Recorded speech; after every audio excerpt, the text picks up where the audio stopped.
Thank you all for being here today to participate in this 250th year tribute to Muthuswami Dikshitar, who always is one of my favorite personalities in the history of India because he was not just a music composer, he was a very unique personality.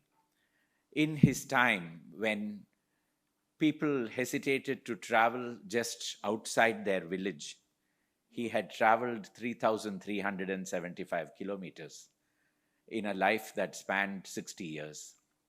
He had been to parts of India which people in South India would have only dreamt about or would have heard other people speaking about.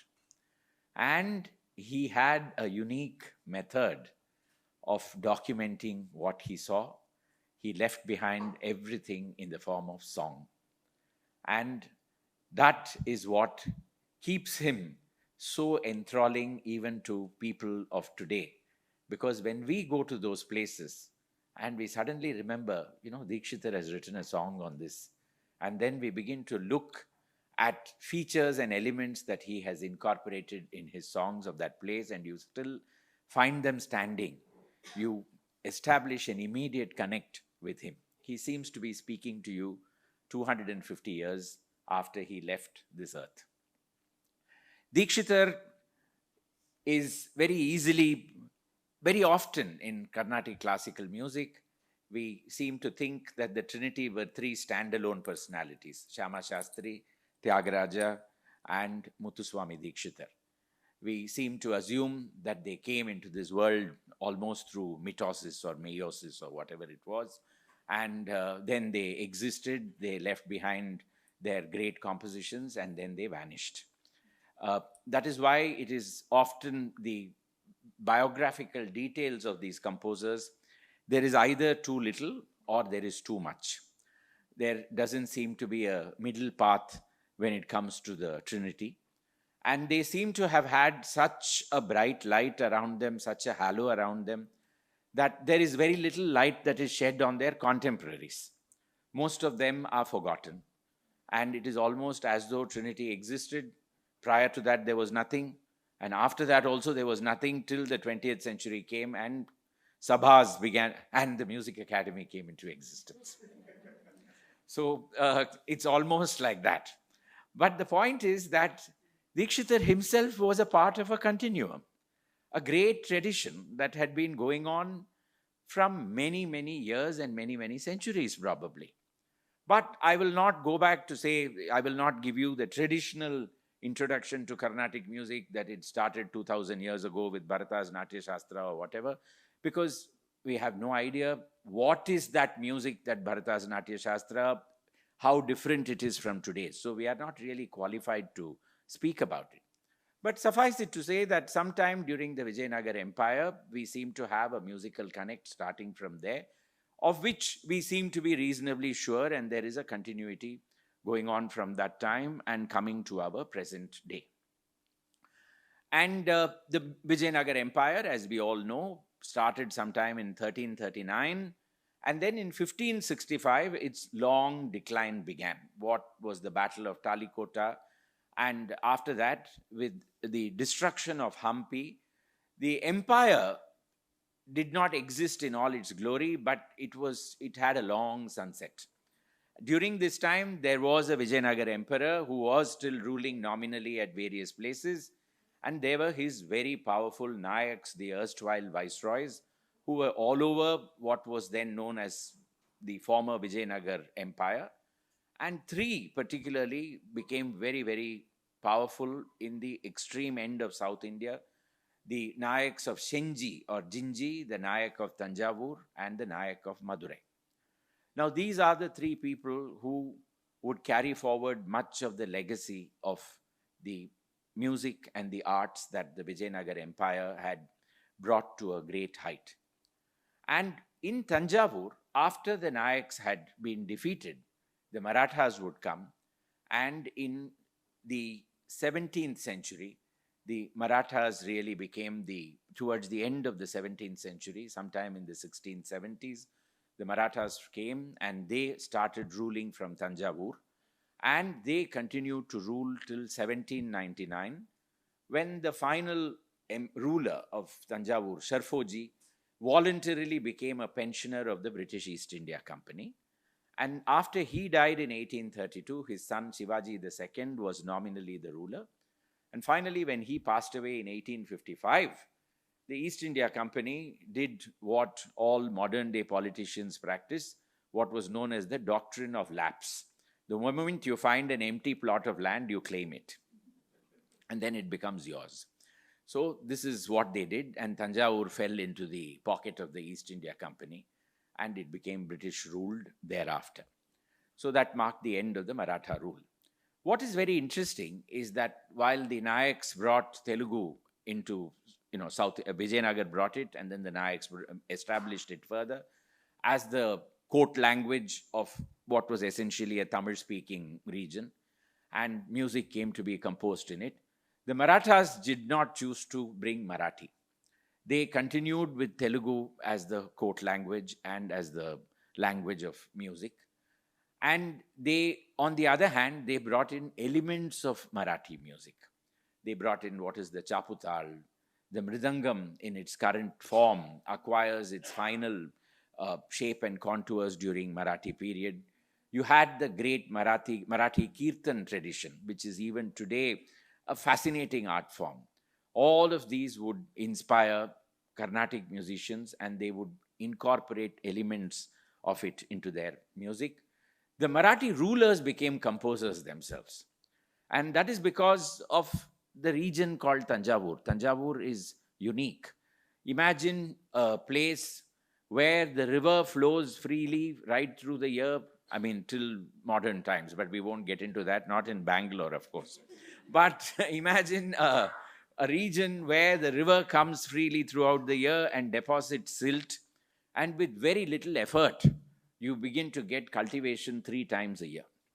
And food is available in plenty, prosperity is available, and therefore you begin to spend more and more time on the arts. The kings were composers themselves. The Nayaks had been musicologists. The Maratha rulers continued to be musicologists. So by the time the 17th century came about and the early 18th, a lot of musicology had been documented. Carnatic music had evolved into its own. And it is into this fertile time that 3 great men come, Shama Shastri, Tyagaraja, and Muthuswami Dikshitar, and they leave behind their impress. So a lot of hard work had gone on behind them, which they would then come to utilize and produce. It's like almost like a tree that flowers finally when it reaches a certain height. So everything else had happened. Nobody remembers all that. All they see is the tree flowering up to, aha, what a tree it is. But then a lot of hard work has gone behind it. All of that happened. And then finally, the flowers come and they are available for us to gather. But Dikshitar himself was his father's son in every way. We often dismiss Ramaswamy Dikshitar as the father of Muthuswami Dikshitar. But in biblical terms, he was like St. John. He was ushering in a greater than he. And that was Ramaswamy Dikshitar. Ramaswamy Dikshitar was born somewhere near Kanchipuram in 1735. And in the biography that is available to us of Muthuswami Dikshitar, written by his grandnephew Subbarama Dikshitar in 1904, which is called the Vageyakara Charitamu, he says Ramaswamy Dikshitar was 7 years old, which makes it 1742, when, owing to chaos and commotion caused by the Gurram Varu, he and his aged parents, Venkateshwara Dikshita and Bhagirathi Ammal, they had to leave Kanchipuram and they had to move down south. This is all that is mentioned. One line saying that there was a commotion and chaos created by the horsemen, Gurram Varu, horsemen. Now, what is this chaos in Vellore? They mentioned Vellore also, which was caused at that time. Vijayanagar had long gone. The Golconda Sultanate had conquered this entire region of Kanchipuram and surrounding areas. The Mughal Empire had cast its covetous eyes on Golconda Sultanate. Aurangzeb had come down. He had conquered the entire region. The whole of what is today Arcot, Madras, Kanchipuram, what is now known as, what is it? KCTT, as it is mentioned. Everything in Tamil Nadu is an alphabet. Mundakanni Amman is MK Amman. Muthuswami Dikshitar is MD. Tyagaraja is T. Shama Shastri is SS. So, this is a dreadful South Indian tradition of everything being reduced to initials. So, where was I was talking about KCTT. And this entire region is under the Golconda Sultanate. Now it's conquered by the Mughals. And thereafter, their viceroys, who are the Nizams of Hyderabad, they begin to rule the entire region. The Mughal Empire itself is weakening by that time, by 1742, mere shell of what it was. And the Nizams are practically independent. They need agents, just like the Nayaks were the agents of the Vijayanagar rulers. You had the Nawabs of Arcot. And the Nawabs of Arcot were not known for stability. Each time a Nawab came up, there were other Nawabs who fancied their chances. And so Subedar Ali, who was then the ruling Nawab, was chased out of Arcot. He came to Vellore in 1742. His cousin Murtaza Ali kills him. And this is the chaos that is being described in one line by Subrahma Dikshitar.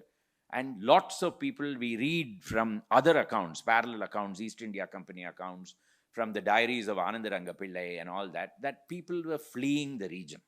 And so obviously Ramaswamy Dikshitar and his parents were also fleeing this entire region. And what was safe at that time? Tanjavur was the safe locality, because that was still being ruled by the Marathas. There was a ruler there called Pratapa who was very powerful at that time. And they felt that that was the place that they need to go to.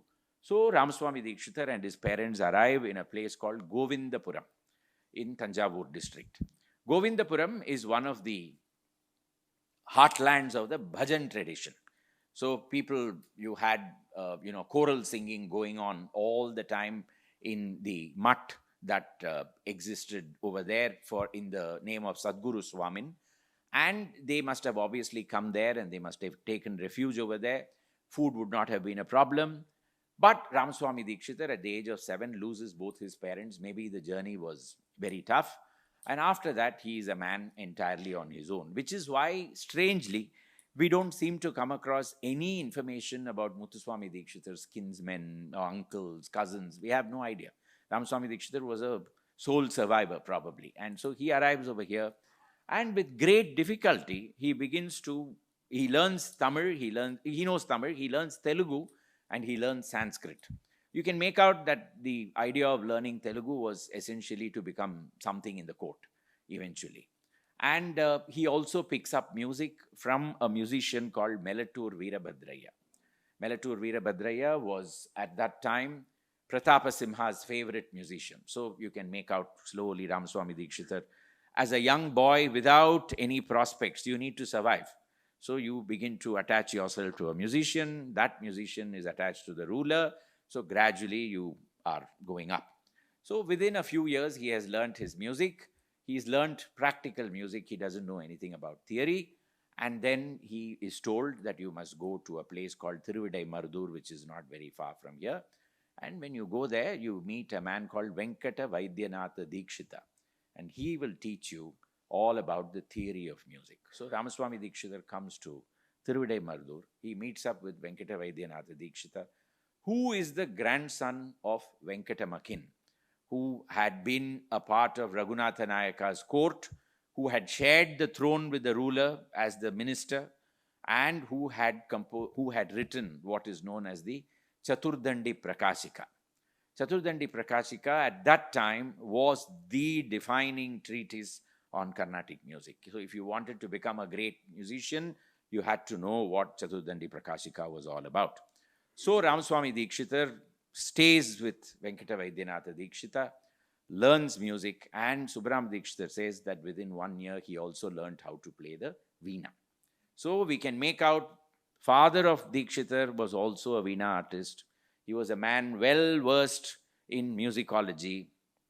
Having done all that, he goes back to Tanjavur because the ruler is there. Let's not forget that ultimately you have to gravitate to the court if you need patronage. And it's very interesting that today Carnatic music and I'm not going to digress on this because it's a favorite topic of mine, that people seem to imagine that Carnatic music survives just on love and fresh air. Economics seems to have nothing to do with it. Musicians don't need to be paid, tickets don't need to be bought. Everything God will take care of. Now, that was not the situation 300 years ago. There was hard-nosed practicality behind all the merit that you had. It was a profession. People had to learn, people had to perform, people had to survive, and they had to earn money so that they could take care of their children and the future. And then we also complain, oh, this art is in terminal decline. Why will it not be in decline if we are not paying for it? Imagine getting something free all the time, 24/7. But the point, we will kill that topic. We will not get into it. But to go back, Ramaswamy Dikshitar by this time is married. He has married a lady called Subbamal, of whom we know nothing. In fact, that's the other favorite topic of mine. In women in Carnatic music, we know nothing. Nothing. No sex, please. We are musicians. We are Carnatic artists. We were all born out of spontaneous combustion. And therefore, the women are most unimportant. They are not needed. So it's a wonder that we know about 3 women in Dikshitar's family. We know about his grandmother Bhagirathi. We know his mother Subbamal. We know about a sister called Balambal. It's a great miracle. And after that, we don't know anything about his wives, what they did, what they thought about him, nothing, zero. And so even today, in the 21st century, when I write citations for musicians and I call them and say, you know, you've mentioned your father's name, what's your mother's name? She was a simple housewife, sir.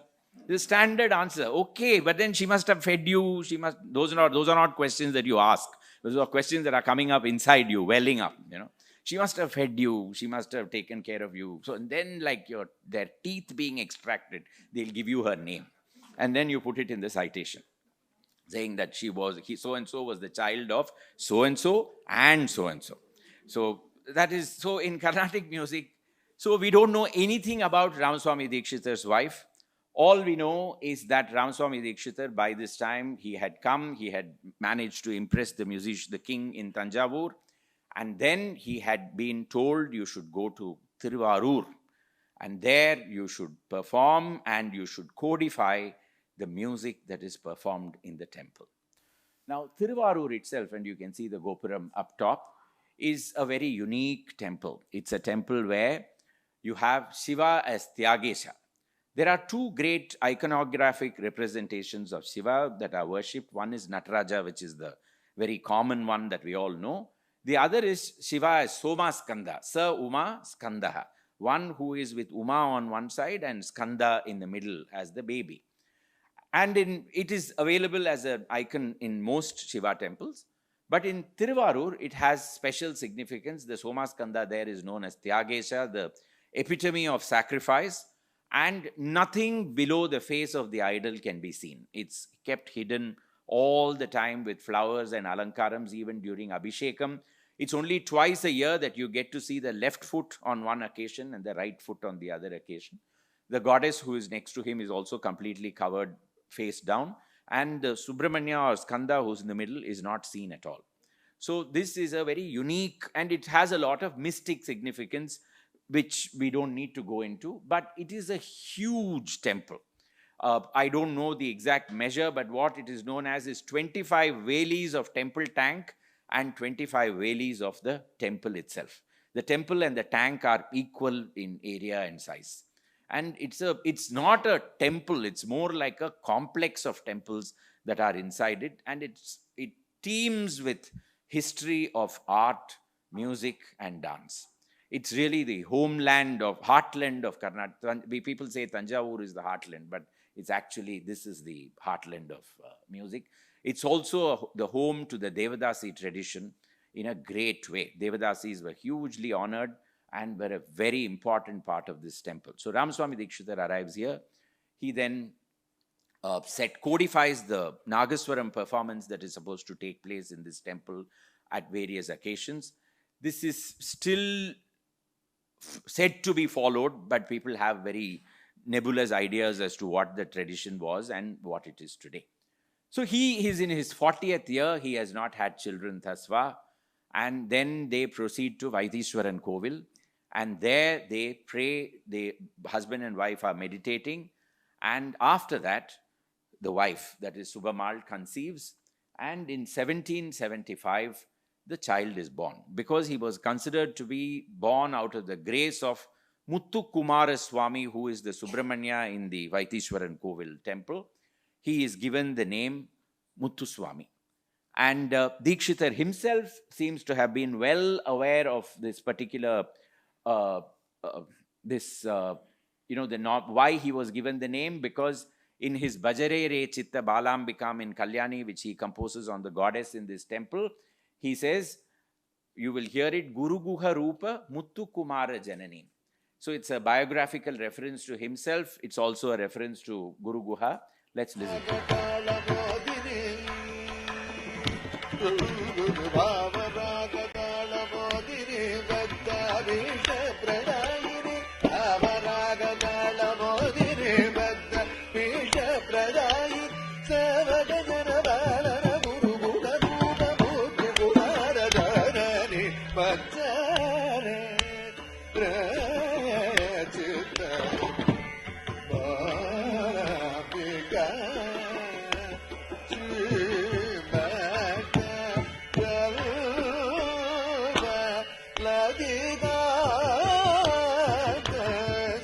What is very interesting is that Dikshitar, there are very few songs of Dikshitar where there are biographical references, and this happens to be one of them. Unlike Tyagaraja, where when you read the lyrics of his compositions, you find so much of his personal life and what he sees around him. Dikshitar is a very impersonal man. For him, everything is prayer, and it is very, very difficult to identify anything about him in any of it. It's more like, see what is around you and don't look at me. And it's a very different personality that we have. This is the temple tank in Vaitishwaran Kovil that I wanted to show you, and that is the Tiruvarur temple. Let's go ahead with the story.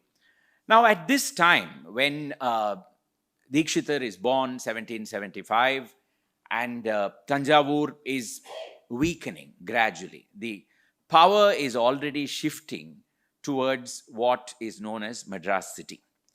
And by the time the East India Company has become a very, very powerful entity indeed, and they came here for business, by now they have realized that business is not going to get you much. Let's get into land grab in a big way. Corruption is what we really need. We need to become all powerful. So we have to conquer all the surrounding kingdoms by hook or by crook. And you had several corrupt monsters in the East India Company. Clive certainly was one. But a name that is often forgotten is George Pigott, who was considered to be so corrupt that even his council rebelled against him. And he died in very mysterious circumstances in St. Thomas Mount in 1775 in Madras. Now, Pigott had a dubash. All good, self-respecting, corrupt Englishmen operated, and English women, they operated through what were known as dubashes, dvibhashis, people who knew two languages. One was either Portuguese or English, and the other language was the local language, was Telugu or Tamil or whatever it was. And at a time when neither of the transacting parties understood the language of the other, the dubash made phenomenal amounts of money. They were the forerunners of the modern day politicians. They ran private armies. They took over land. They threatened people. They did down the widow and the orphan. Everything they did. And finally, when they were close to death, they were always afraid of hellfire up there, Kumbipakam. So what they did was they began building temples. And all of them left behind temples as to absolve them of all that they had done. And Madras is full of Dubashi temples. Now, among the many was Manali Muthukrishna Mudali, who was the chief Dubash of the great George Pigott himself. And this was Muthukrishna Mudali's house, which used to be in Govindapanayakan Street in Georgetown. Muthukrishna Mudali was a great patron of the arts. He was also the man who built the Chenna Keshava Perumal temple in Madras city, rebuilt it in the location that it stands today. He has a statue for himself in that particular temple also. And he comes down to Tanjavur. Now, why is he coming down to Tanjavur in this particular time? Because by now, all the warring factions, the French, the British, the Nawabs of Arcot, the Marathas are already there. Hyder Ali, everybody has realized that if you want agricultural revenue, you have to lay your hands on Tanjavur. And the Dubashas are playing an enormous role in all the negotiations that are going on. Tanjavur is repeatedly laid siege to. The king is not the powerful. Pratapasimha is dead. Tulaja is very weak.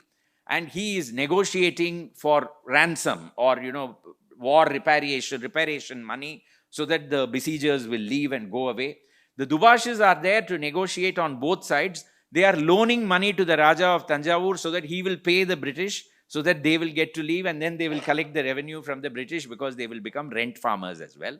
So all the great Dubashas of Madras like Pacheyappa Mudaliyar, Manali Muthukrishna Mudali, they are all in this Tanjavur region at that time. And that is when we find that Muthukrishna Mudali gets to meet Ramaswami Dikshitar. This is a procession of the last but one ruler, Amarasimha, whose protege Ramaswamy Dikshitar had become by this time. So he had moved up his way into the court and he had become a favorite of the regent Maharaja Amarasimha. Amarasimha's brother Tulaja was the ruler. When he died, his young son Sharfoji was only 8 years old. He was adopted and brought from Satara, so he was not even a local product. And Tulaja had made his younger brother Amarasimha the regent under the condition that when Sharfoji comes of age, he will become the ruler.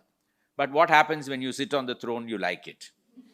And so Amarasimha decided that he would overturn the adoption. So a college of Pandits was called and they said the adoption is illegal. So Sharfoji was bundled off and he would have been killed also. But at this time, there was a German priest called Frederick Schwartz. He's also known as Schwartz Padri, Schwartz Iyer also in Tanjavur. Schwartz Iyer is how Tanjavur knew of him. He somehow took a great liking to Sharfoji and he repeatedly comes to Madras, convinces the East India Company that the adoption was absolutely legal and valid. Finally, in 1798, probably the same college of Pandits is called back and they say that the adoption is legal. So Sharfoji is brought to the throne and Amarasimha is banished to Tiruvarur, where he will spend the rest of his life. But Ramaswamy Dikshitar is not a witness to all this. Probably by this time he sensed that there's going to be a lot of uncertainty here. So he joins Manali Muthukrishna Mudali and he moves to Madras. So it is in Madras that Muthuswami Dikshitar and his two brothers, Chinnaswamy and Baluswamy, and the twin to Chinnaswamy, a girl called Balamba. This detail is very much available in the biography. These children are all brought up. So can you imagine being brought away from a cultural heartland like Tanjavur, and suddenly you come to a city which is far bigger, of course, by that time. And secondly, it is full of outside cultural influences. The British are very much a daily part of what you are seeing. Processions are happening, band music is being played. The Dubash himself is talking all the time to people in an alien language. So probably Muthuswami Dikshitar's horizon opened up like nobody else's at this point of time. And while they are here, we read that Dikshitar is married. We also know that he had two wives, though there are lots of reasons that have been given for two wives. These are all in later biographies, so we will not go into speculating on why or what led to two marriages, but there were two wives coexisting. And this is just the scenes of Madras during the time that Dikshitar was here. So that's why I put them up, just to give you an idea of what Fort St. George was like, what Blacktown was like. This is the town that Dikshitar would have been familiar with. At this time, a yogi comes called Chidambaranatha Yogi. And Muthukrishna Mudali, being the great man in that city, he naturally plays patron to Chidambaranatha Yogi. Young Muthuswami is asked to take care of the yogi's requirements. Yogi greatly pleased with what Muthuswami has done for him. Now he is leaving for Varanasi and he wants to take Muthuswami along with him. Now we don't know if the two wives accompanied him. Probably they did. And he then proceeds to Varanasi, having taken the permission of his father and the patron, and they then proceed. How they proceeded, what were the places they saw, these are all questions that remain unanswered. But we have parallel sources from which it is possible to reconstruct how Dikshitar went. We have the diary of Yenugu Venkata Krishnaya, Yenugula Veeraswamaya, who was a Dubash in the 1800s, who went from Madras to Varanasi. And he has left behind a daily diary of the towns that they crossed. And it's available, translated in English on the internet. You just have to look for Yenugula Veeraswamaya's diary. It's a phenomenon. It's very dry. You have to read it. You have to plod through it. But it throws up nuggets of gold here and there. And so you know that there is one route that went through central India, went via Andhra, Nizam's territory, Madhya Pradesh, UP, finally reaching Varanasi. And they come back via Calcutta, Bihar, Puri, Andhra, coastal Andhra, and then they come back to Madras. This is one route. Sharfoji, the ruler of Tanjavur, also goes on a Varanasi Yatra. And that is available as a Lavani. Sharfoji Chya Tristali Yatra Lavani. When you read it, you know that he took exactly the opposite route. He went coastal, Puri, Bihar, Patna, Munger, Calcutta, Varanasi, coming back Nizam territories and coming down. So we know that there were only two routes. You either went like this or you came back that way, or you went like that and you came back this way. We can reasonably assume that Dikshitar went by one of the two routes. That is one. The other is that apparently when Dubashas and wealthy people went to Varanasi, it was part of the tradition to take an entire retinue of scholars and yogis with you. You fund their travel. This is made very clear by the Yenugula Veeraswamaya's diary. He says, I was doing what other people also did. So it is very clear that Dikshitar, Chidambaranatha Yogi, everybody must have gone with a part of a large retinue. How many of them survived the journey, and the diary is full of descriptions of bad food, trying to adjust to wheat, vegetables that were available. So Dikshitar must have suffered all this when he went to Varanasi. But finally, they reach Varanasi. And in Varanasi, they spent 5 years. So 1795 to 1799, probably, they were there at this time. And Chidambaranatha Yogi attained Samadhi in Varanasi. The biography says that he attained Samadhi in Varanasi. In 1972, T.L. Venkataramayar, when he wrote the Dikshitar biography, not 72, in the 60s, when he wrote the biography of Dikshitar, he says it is not possible to identify where Chidambaranatha Yogi was buried. It is said that he was buried in Hanuman Ghat on the banks of the Ganga. Marina Bharanidharan, when he wrote Dikshitar's life history, and he was such a close associate of the Kanchi Paramacharya, he says, when I went to Varanasi, I couldn't find where, Chidambaranatha Yogi was buried. Now, there is a legend which says that the Sri Chakra Lingeshwara temple in Hanuman Ghat in Varanasi is where Chidambaranatha Yogi is buried. And what is the source for it? They say the Kanchi Paramacharya identified it in 1932. Now, was Paramacharya silent for 60 years afterwards? When people like Bharanidharan Marina, who was such a great devotee of the Paramacharya, he would have definitely gone and consulted him. How is it that there is no record of Paramacharya having identified it in any sayings of his? But today, after 80 years, we've suddenly decided that that is the place where he is buried. Also, sannyasis are never buried in Varanasi. They are usually let afloat on the river. So this is a modern recreation and a fake story that is now doing the rounds, and people have accepted it. We accept everything. So Dikshitar comes back to Madras. He is now fully a Sri Vidya Upasaka, having been initiated by his guru. Here again, there is a slight difference of opinion. The old biography of T.L. Venkataramayar says that the guru's Diksha Nama was Srinathananda, and the Dikshitar's Diksha Nama was Chidanandanatha. But when you read the compositions very carefully, you realize that it was probably the other way around.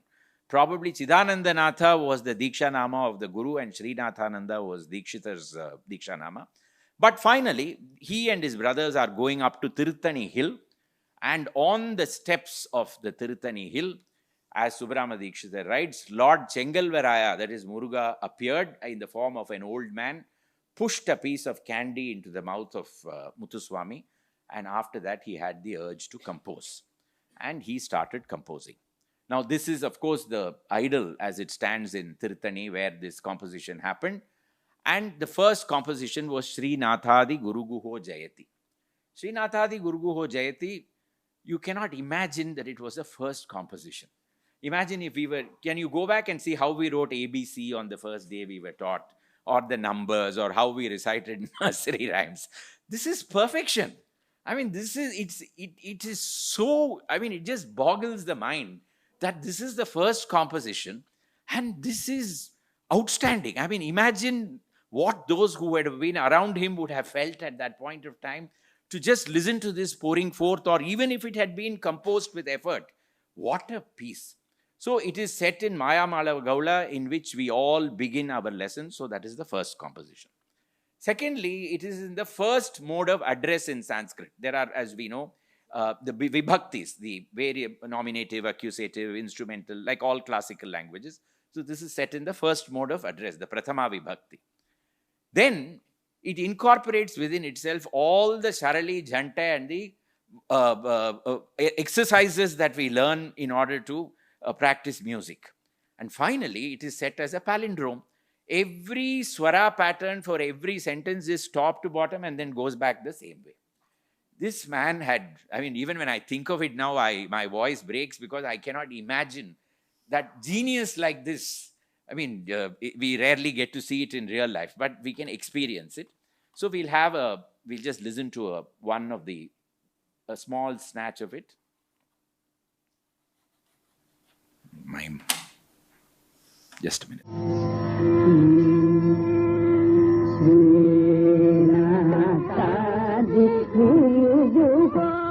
Jayati Jayati Shri Nathadi Guru Jayati Jayati Shri Nathadi Guru Jayati Jayati Shri Nathadi Guru Jayati Jayati Shri Chidanandana Tokami Sankatam Kedini Bhagasi Nathadi Guru Jayati Jayati Shri Chidanandana Tokami Sankatam Kedini Bhagasi Nathadi Guru. This was D.K. Patamal singing this particular composition. The other aspect, which is the hallmark of Dikshitar, and which I think what really attracts many of us to him also, the composition is in Sanskrit. And it is the language that he would choose as his medium of expression in practically all his compositions. What is very interesting is he would bring in Dravidian elements of poetry into his composition in Sanskrit. And he was, of course, not the pioneer. Margadarshi Sheshayengar had done it even before him. But when you look at a single large corpus of compositions, there is none like Dikshitar to have brought in the Dravidian elements of composition into Sanskrit. So when you read verses in Kannada, you read verses in Tamil, you read verses in Telugu. Because I am familiar with Tamil, I am quoting from one example. You take Sammandar's Thevaram on Mailapur. Mattitta Punnayin Kanal Madamayilai Kattittam Kondan Kapalicharam Amarndan Ottitta Panbin Uruttira Palganattarku Attittal Kanade Podio Pompavai. So you find that the second syllable, ittu, mattitta, ottitta, attittal, and so on. So the second syllable is always the same. This is called Dvitiyakshara Prasa. The prosody where the second letter of the line is always identical. Then, if the first syllable is short, so so for instance, if you take it as Sri Nathadi Guruguho Jayati, Chidananda. So it's not Chidananda, it's Chidananda Nathoham iti santatam. So the beginning syllable of the next line will be Hriswa. It will not be elongated. Now, and that is not just the end of it. So the Pallavi and the Anupallavi have to follow the second letter consonants. You also have to have final consonants, because the end letter consonants like Bajeham, Satatam, etc., ending on the Ma. The Charanam will have its own Dvitiyakshara prasa. So that does not conform to that of the Pallavi. So Sri Nathadi Guruguho Jayati Chidananda Nathoham iti Santatam Kridini Bhaja. This is the Pallavi. Nana Prapancha Vichitra Taro. So Sri Natha Nana Prapancha. So this is how the entire structure of the composition. So you can imagine it was not just breaking into free verse and setting it into music. So the music had to come, the tala had to be there, and the rules of composition had to be strictly followed. And then you had to also incorporate features of the local temple into whatever you're composing. Imagine the number of obstacles he set for himself. Perhaps he didn't think they were obstacles. That we don't know. So when you see the movie Amadeus, for instance, you see Salieri, though the story is fake, but the point is you see Mozart dictating notation to Salieri and Salieri noting it down, and Mozart losing his temper and saying, have you not noted it? Is it not over? And he's still struggling, but the notes are just coming from his brain straight away. Maybe it was happening with Dikshitar as well. We don't know. So at this time, he has finished one Vibhakti, the first one. Thereafter, probably during many other years, he would complete 7 forms of address on Lord Chengalvaraya, and this is called Guru Guha Vibhakti Kritis. So there are 8 of them in all. Now, who gave him the idea that you could compose in Vibhaktis? How you could compose in orders of address? So there was a saint in Kanchipuram called Upanishad Brahmam, and Dikshitar has gone to Kanchipuram to stay as the devotee, disciple, and musical helper of Upanishad Brahmam. Upanishad Brahmam has composed what are known as the Rama Ashtapadi. It's nothing like the Jayadeva Ashtapadi. Jayadeva Ashtapadi we all know. And Ramaswamy Dikshitar incidentally was an expert on the Jayadeva Ashtapadi. So Dikshitar has been invited by Upanishad Brahmam to come and set the Rama Ashtapadi to music. So Dikshitar is there, and today when you see the lyrics of Upanishad Brahmam's Rama Ashtapadi, you find that he has used the Vibhakti format. Dikshitar clearly has taken it from him. And not only that, there are almost 80 or 90 expressions in phrases in Dikshitar Kritis which have been taken straight away from the Rama Ashtapadi Kritis of Upanishad Brahmam. Those of you who are interested, the Adyar Library in Madras has the original manuscripts. The Music Academy Madras has the digitized manuscripts of Upanishad Brahmam's compositions. Structurally, they are very inferior compared to Dikshitar Kritis. There is no doubt about it. But they were the seeds from which he is able to compose. Now, around this area, he travels to several temples. He goes to Tiruvannamalai, Kanchipuram, Tirutani, Sholingar, Tirupati, Srikalahasti. He composes in all these places. And when we come to Kanchipuram, I'm just going to dwell on this composition, and then I'm going to take you quickly through the rest of the, the locations, because then the story gets a little repetitive. But I just want to take one example. So we have the Ekamranatha Swami temple in Kanchipuram, where it is the Prithvi Lingam. The idol is supposed to be made of earth. The lingam is supposed to be made of earth. And behind it, there is a frieze of Shiva, Parvati, and Subramanya, the Somaskanda that I was talking about. Dikshitar is very attached to that icon because his father was in Tiruvarur. So wherever he goes, he's clearly looking for Somaskanda references. So when he composes a composition on Ekamranatha Swami, so what is Ekamranatha Swami? It's a Shivalinga made of mud, which is at the root of a mango tree. In fact, the deity there is known as Ma Mula Nathar. Ma means mango, Mula means base, Natha means Lord. And it is said that Parvati created a linga made of mud to worship, and Shiva, to test her devotion, sends a flood in the river Kampa. In order to save the linga, she embraces it tightly and leaves her impress of her left breast on the Shivalinga, which can be still seen, they say, when they remove the kavacham. And the linga itself has got a gold covering where you have got Parvati embracing it. You can see that on top. So now this is the base story. So what does he do? He takes up Bhairavi as his raga. So Ma Moolanatha Chintaya Ma Kanda Moolakandam. That is the beginning. So think of that primordial root, Chintaya, Moolakanda, Makandam, that which is at the root of the mango, which is the primordial root. So Chintayama Kandamulakandam Cheta Shri Somaskandam. So Sa Umaskandaha. Somaskandam is just behind the linga. On the rear, you can see it. So that is the mango tree. Next to it is the Somaskanda idol, and then there is the sanctum of Ekamranatha Swami.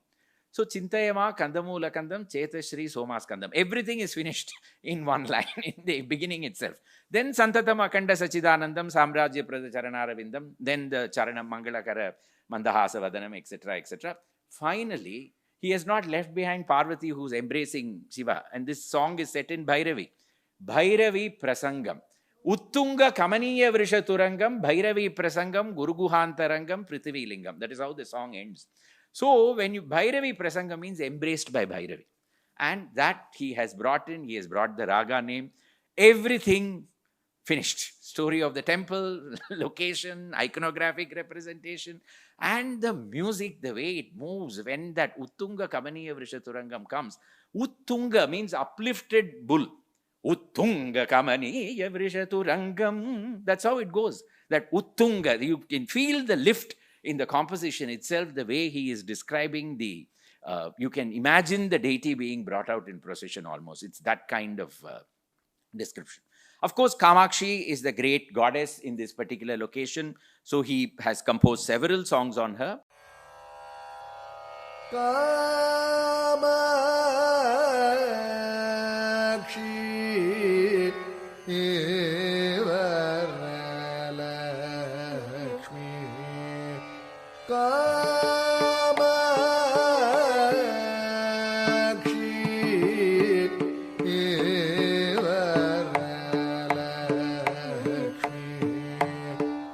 Then he goes to Sholingar, where on top of the hill, there is a Narasimha with 4 arms, Tapas Narasimha. On the opposite hill, there is an Anjaneya, also with 4 arms facing the Narasimha.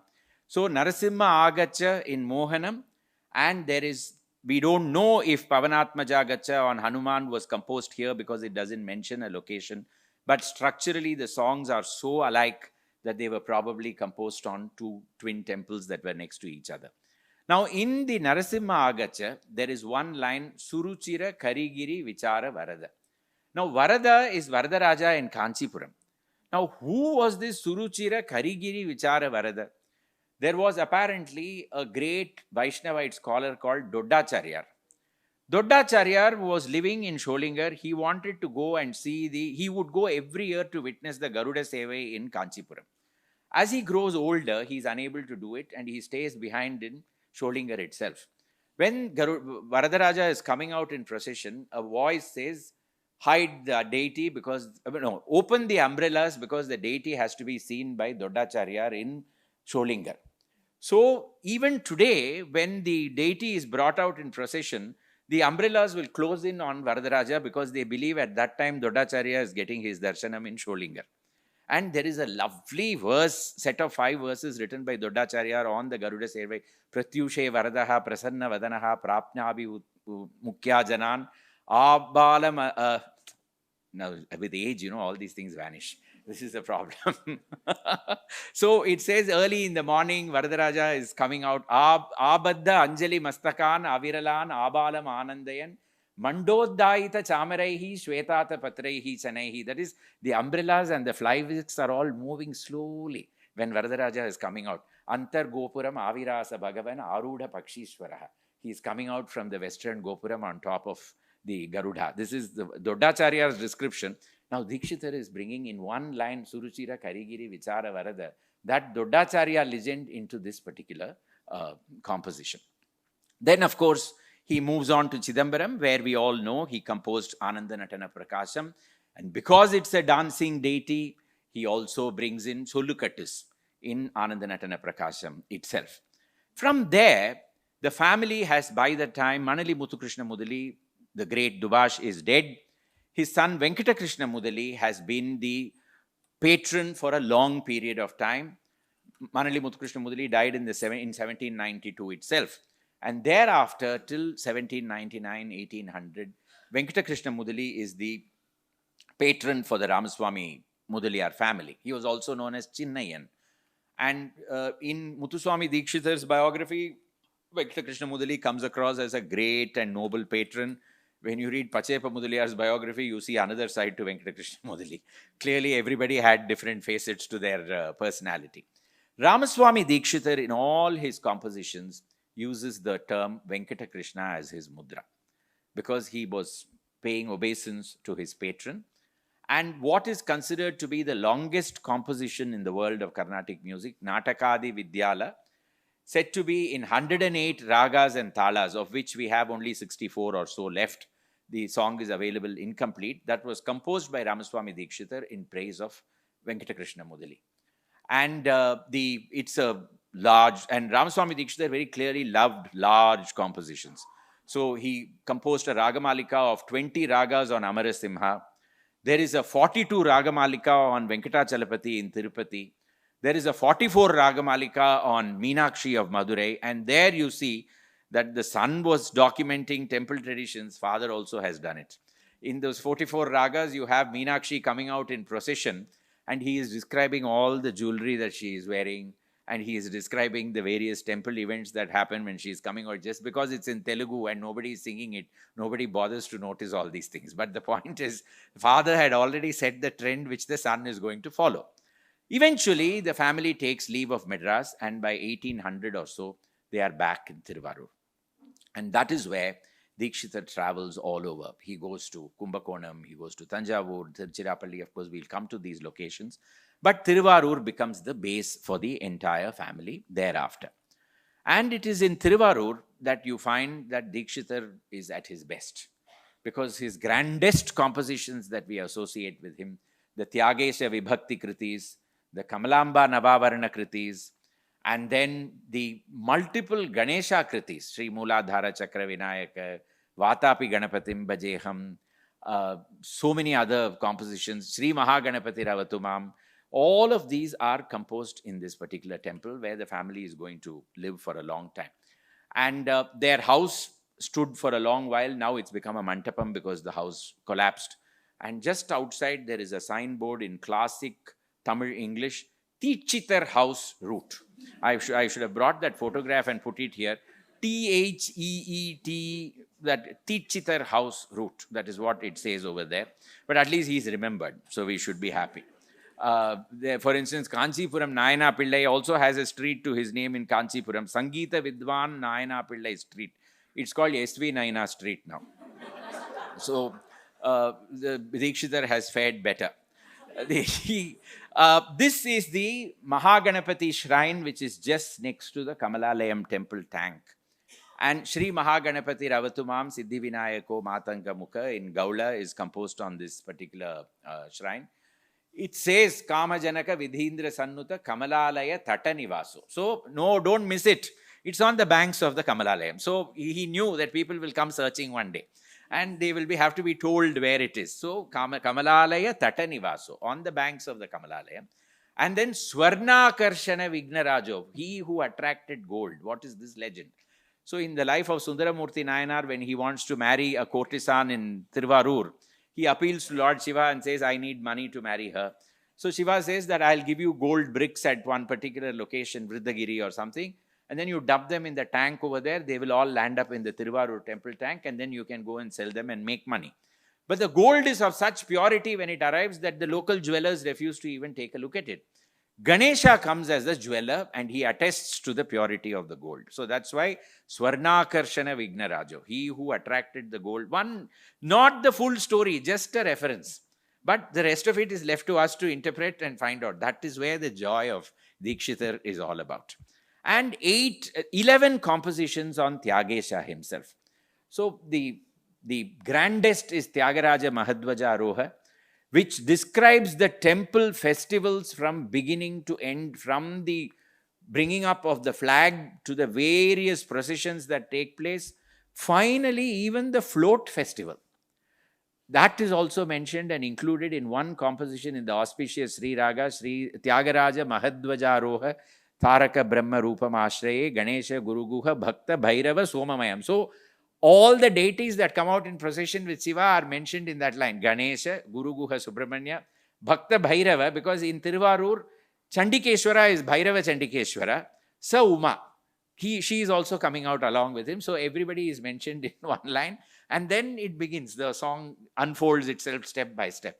Then there is Tyagaraja Yoga Vaibhavam, where he has used his Tamil Tevaram awareness of bringing yatis into it. So Tyagaraja Yoga Vaibhavam, Agaraja Yoga Vaibhavam, Raja Yoga Vaibhavam, Yoga Vaibhavam, Vaibhavam, Bhavam, Vam. That is how it reduces. And then in the last line of the Charanam, Sham, Prakasham, Swarupa Prakasham, Tattva Swarupa Prakasham, Sakala Tattva Swarupa Prakasham, Shiva Shaktyadi Sakala Tattva Swarupa Prakasham. So he has brought it down, he has expanded it. He has done both in one composition. All the temple traditions of Tiruvarur are packed into these 11 compositions on Tyagesha. The Devadasis are mentioned because several of them were Dikshitar's disciples. He did not hesitate to teach people of any caste and any gender. So the two women disciples whom we know of him, Kamalam and Vallalar Kovil Ammani, they were clearly Devadasis. The bulk of Dikshitar disciples were non-Brahmins. They were Nagaswaram artists, Maddalam artists, dance masters. These were all the people to whom he taught his music. So he was composing in Sanskrit. He was teaching people. He was a practitioner of Sri Vidya, yet he does not seem to have thought that caste was of any consideration whatsoever. He seems to have been an amazing personality in his own right. We will go further. We come to the Kamalamba Navavarnams. Now, as I said, he is a Sri Vidya Upasaka himself. And so his grandest ensemble of compositions is the Kamalamba Navavarnam. Beginning with an invocation in Todi, and then going on from Ananda Bhairavi to the last one, which is in Ahiri. And then there is a benediction in Sri Raga. So 11 compositions on the goddess Kamalamba. And the goddess herself is a unique, the Tiruvarur temple, those of you who have not gone there, I urge you to go. There are no great hotels to stay nearby, all that is a problem. But then anything worthwhile in life needs some trouble to achieve it. So you can't expect a Taj or an Oberoi to be next door. But go and feast on that. You'll never be the same person again. The goddess Kamalamba is not the consort. Nilotpalamba is the consort, and she is a... Tyagesha himself is unique because the linga is Valmiki Natha, who is an earth ant hill. Hardly anybody goes there. Tyagesha as the Utsava Murti is the main icon. Nilotpalamba is Parvati with a little finger wrapped around Subramania's hand. So he is a baby who is carried on his head, on the head of a maid, and she is holding her little finger like that, and Subramania is holding it. Now, Kamalamba has got her feet like that, one foot crossed over the other. It's known as Kukutasana, and she is supposed to be forever meditating on the Lord, seated like that, hoping that one day she will be able to unite with Shiva. So there is a Yoga Patni and there is a Bhoga Patni. Nilotpalamba is the wife for all enjoying purposes. Kamalamba is the one who is forever doing penance in order to be able to reach him. And she is seated on what is known as Akshara Pitam. All the letters are supposed to be at her base. So when you read Kamalambike in Todi, Vinoda Charane, she of the unusual feet. Because there is no other icon like this to be seen anywhere else. No other goddess ever. So Vinoda Charane Arune, and then Akachata Tapadi Varne, because all the letters are at her foundation. So he has left it behind for us too. Let's listen to a little bit of D.K. Jayaraman sing a part of the Navavarnam, then we'll proceed further.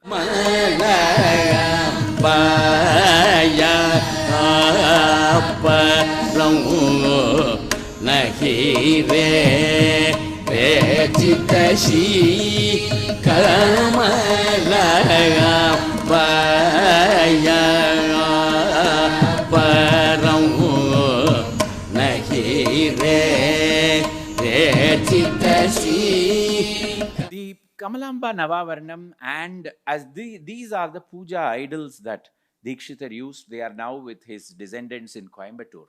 There is a Vallabha Ganapati, there is a goddess, and the Subramanya Swami is not an icon, it's a Tanjavur painting which is only this big. And then the Dikshitar Veena is also there. Where did he get his lyrics from? See, he was a great Sanskrit scholar, there is no doubt about it. And we also know that probably wherever he went, he got to know the Sthala Purana, he observed closely the iconographic representations he was bringing it. But where did all the filler words come from? See, because you have to create composition, and the greatness is he was using filler words, but he was like, for instance, Kamakale, Kamale, Bimale, etc., Bajeham. Now, these are all words that you call them without being, in any way negative about Dikshitar. You could say these were his stock in trade, which he was using for putting it into compositions. But there now is a very clear idea of what he was using. For instance, the Lalita Trishati seems to have been a very big reference for him, because Hrimkara Vipina Harinyam, Hrimkara Susharinyam, then Hrimkara Tarumanjarya, all these are in Trishati in a slightly modified fashion, and he has incorporated them with words that are more musical as compared to what is there in the Trishati. But the Sahasranama also, like for instance, Abhyaja Karuna Katakshi, these are all phrases that he seems to have taken straight from the Lalita Sahasranama and used. The Shyamala Dandakam of Kalidasa, he seems to have been aware of it, because when he composes on Meenakshi, he is using phrases like Manikya Veenam Upalalayanti, Madalasam, Manjula Vakvilasam, Mahendra Neeladyuti Komalangi, Matanga Kanya Manasasmarami. Now you can find bits and pieces coming from there, and he's using it because Meenakshi is also considered to be Shyamala. So he's using the Saundarya Lahari, he is very clearly aware of, because there are 2 full verses of Saundarya Lahari which he has brought in and used, just taken and put it into his compositions. So it's possible to recreate a little bit of what would have been his daily prayer, what he was utilizing in order to compose. The Amara Kosha, which is a book of synonyms, seems to have been very important to him, particularly when he composed his Navagraha Kritis. Because you find words like Kavi for Shukra and all that, they are all in the Amara Kosha. So he has taken them and he has created what are known as in the Sangeeta Sampradaya Pradarshini, which his grandnephew wrote, there are only 7 songs. It begins with Surya Murte and ends with Divakara Tanujam. Later on, the Rahu and the Ketu seem to have been added by others into the Dikshitar list. But you can make out that the Tala structures also, everything had to have like Hercule Poirot, he had to have an order and a method. So Surya Murte is in Dhruvatalam, therefore Chandram Bhaja is in Matyatalam. Angarakam is in Rupaka. Budham is in Jampa. Brihaspati is in Triputa. And then Shukra Bhagavantam is in Atta. Divakara Tanujam is in Eka. So all the Shuladi Saptathalas have been brought in the order, and he has fit compositions. And every one of the Navagrahas, their legends, their life, everything is incorporated. Dikshitar travels extensively. It's very difficult to incorporate and tell you the story about each one of these locations, but all of them have merited compositions by him. Keezhvelur, where the great Akshayalinga Vibho was composed, but I'll pass lightly over it. I come to Tirukkannamangai, which is a Divya Desam, which is very close to Tiruvarur. Obviously, he must have realized that people are going to struggle a little to find where Tirukkannamangai is. So like a GPS, he gives you description. So there is a Darsha Pushkarini. On the western tank, there is this particular temple. And then you go inside Sushobhita Utpalavaka Vimanam, because that is the name of the Vimana which is on top of it. And the Garuda here has a very special status because he is clad in always a sari and never in a dhoti. And a special sweet is made for him every day, and that is placed on his chest. Garuda is super important, sometimes even more important than the Perumal, the Bhaktavatsala Perumal in this temple. So in his Bhaktavatsala, he says, Viraraja Mahavibhava Pradam. So to Garuda, you give a special status. And then Vishala Vedasagara Mantapam. He says about this temple that there is a huge pavilion called Vedasagara. Now you go there and you find it's a standard temple. There is a huge, sanctum. Then there are, entrance portals and all. Then finally you go and ask the priest, Dikshitar has spoken about Vishala Vedasagara Mandapam. He said, you're standing in it, man. These 4 pillars are supposed to be Rig, Yajus, Sama and Atharva. And this is supposed to be the... So, my God, you're quoting from a composition. You're standing in that particular place. You are experiencing what he did. And now that's not the end of it. You finally go to the Tayar Sannidhi, who's called Abhishekavalli here, and you find there's 2 windows on either side, one on the left, one on the right of the goddess, and there are bees forever humming around over there. He says, Suramaya Madhumakshika Raditam. The gods have come in the form of bees and they are worshipping the goddess. Apparently, for Uttarayanam, the bees shift to the left window, and for Dakshinayanam, they shift to the right window. Dikshitar has seen the ancestors of the same bees that you are seeing. It does something to you when you go there and you witness it. Now, that is one. And then you have got Sri Vishwanatham in one unheard of village called Kurikare. We got lost searching for it. Our train was going to be late. We were taking 45 people with us in a bus. Where is this Sri Vishwanatham temple? Kurikare, searching, going all around. Finally, with all thunder, lightning and rain, we arrived. It couldn't have been more dramatic than that. So, Kurikarai in Dikshitar's parlance is Garta Tira. Everything, Kuri, Garta, Karai, Tira. So, he has translated it. There was a Vaidyalinga Mudaliyar over here who was his patron, and he invites him to come to the temple. Dikshitar, in the tradition of his father, leaves behind 14 ragas for the Sri Vishwanatham Bhajeham Chaturdasha Bhuvana Rupa Raga Malika Bharana Dharananta Karanam. He who is bearing the 14 words in the Raga Malika. And it begins with Shri. Pallavi is in Shri and Gauri. And then, Shri and Arabi. And then the Pallavi begins with, so 2 ragas in the Pallavi, 4 in the Anupallavi, 8 in the Charanam. And finally, all of them come back in reverse order and dovetail into the Sri Vishwanatham Bhajeham. So this is again a temple. And even though I am just reaching the end, but I'll need just a few minutes to, 5 minutes more? Okay, sorry. Okay, thanks. So I'll play a little bit of the composition and then we'll go further. You'll hear the way he has brought Saranga and Shankarabharanam into the composition. So first you sing one line of the raga, of the composition in that raga. Then you have swaras of that raga to establish the raga structure. Then you have got a second line which is based on the swara pattern that he has just delineated before. The raga name, of course, it has to be. It can't be without that.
And then it goes on into Kamboji and so many other things. This composition, I've always spoken to musicians who perform it. It's a concert killer because you have to perform it in the middle. You can't do it at the end.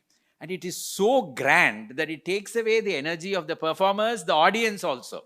Thunderous applause, and after that everything, okay. But Sri Vishwanath, so you don't know where to perform it, when to push it in. It's a different composition altogether. Now, I would like to just dwell on one aspect of Dikshitar because I began with that. How did he make a living? Tyagaraja had 2 acres of land, agricultural income was there. He had his disciples coming. Tyagaraja eschewed patronage, there is no doubt about it, and he was unique in that. Shama Shastri was the hereditary priest of the Kamakshi Amman temple, so he had that. What did Dikshitar have? This becomes a major question. And I think we need to set aside our feeling that God fed Dikshitar every day. Without any, I'm not meaning it as an insult or anything, I'm just saying, looking at it from a very practical point of view. And I feel that Dikshitar needed support, and he must have received it. So there are 4 patrons who are mentioned by Dikshitar in his compositions. One of them is Sharfoji himself. The other one is a Nagalinga, whom he mentions in one composition. The third is this Vaidyalinga Bhupala, who was the Zamindar of this particular location.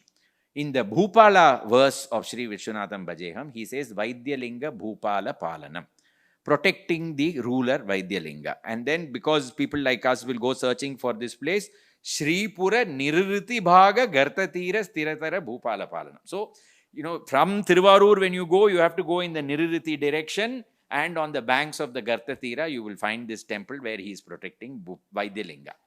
So, this is one composition. There is another composition in Kamboji called Kashi Vishweshwara Ehi, which is on the same deity, where the charanam is almost a direct praise of the patron. Bhavaroga Hara Chatura Vaidyalinga Vibho.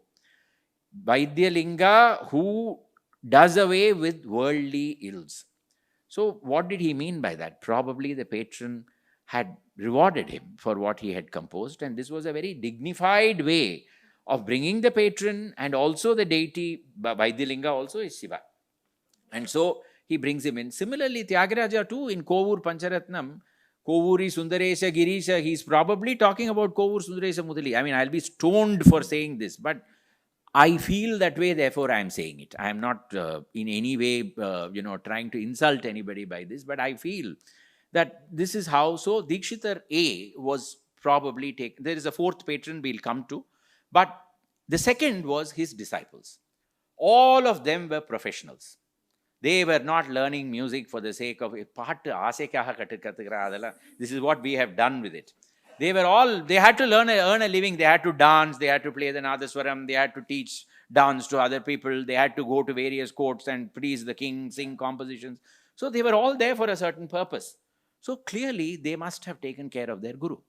If not in cash, at least in kind. Maybe vegetables were coming from various places, other things were coming. So Dikshitar was clearly taken care of. And what is even more interesting is, he was following his disciples. He went to the towns of his disciples. So in Tiruvarur, he had Kamalam. He had Tiruvarur Ayyasami Nattuvanar. Then he goes to Mayavaram, where you had Kornad Ramasamy Pillai, who was a dance master over there. Then he goes to Tiruvadai Marudur, not Tiruvadai Marudur, he goes to Tirukadayur, where there is a disciple called Tirukadayur Bharati. He comes to Vallalar Kovil near Mayavaram, where there is a Devadasi called Vallalar Kovil Ammani. So clearly he was probably invited to come to teach, like Meenakshi Sundaram Pillai, the guru of Uve Swaminatha Iyer, who was asked to come and write Sthala Puranas for various temples in Tamil. Was Dikshitar invited to come and compose compositions on temples? We don't know. Records are silent. But this is a question that arises in my mind, and I'm not saying it is fact. I'm just saying that this question has arisen, and I'm saying it. We come to Tirukadayur, where Bharati lived, and in Tirukadayur, Shiva is Kala Samhara Murti. He is killing Yama. And so when you go straight in front of the sanctum, you have this giant Utsava Murti, and there is a panel by the foot. They will open it and they will say Yama Nigrahata Parungo. You see the death of Yama. And then they'll ask you, you're not prepared for this, but they'll tell you, Tirmungo.